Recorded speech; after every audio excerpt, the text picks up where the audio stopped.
खुलुमबाय BTR news चेनेलाव गासैखौबो बरायबाय। आंनि चेनेलखौ साबस्क्राइब खालायाखैबा साबस्क्राइब खालायदो आरो बे खाथिनि बेल आइकन बेलखौबो थुनानै होदो जाहाथे गोदान गोदान भिडिअ होबानो सिगांग्रो नटिफिकेसन सहैनाय बायदि।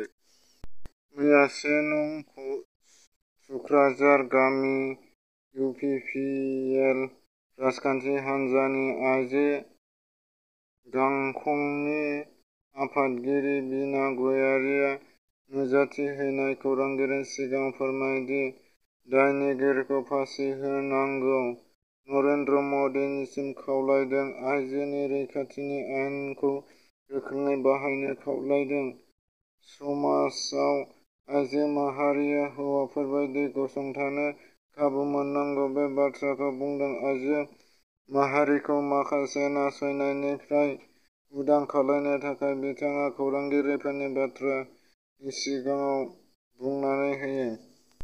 चिरां जिल्लानि 1 नं थुक्राझार गामिनि उन्दै हिनजावसा थाखो 10 आव फरायबाय थानाय फरायसुलिया गावनि जिउखौ फोजोबनानै लानायखौ मैया बिडब्लिउजेएफनि गायसनगिरि डक्टर अनजालि दैमारिया खौरां लाफैदों।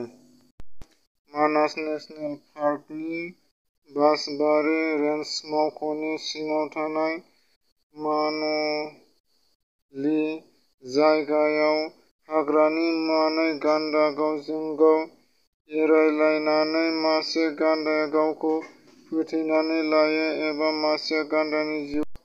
भारतआव 24 घन्टानि गेजेराव गासै सा 2,69,334 जन गोदान कर'ना पजिटिभ मोननाय जादों आरो गासै सा 3,89,826 जन सुबुं कर'नानिफ्राय बारग'नो हानायनि थाखाय नागारना होयो। बेनि गासै सा 4,529 जन सुबुङा जिउ गोमायो।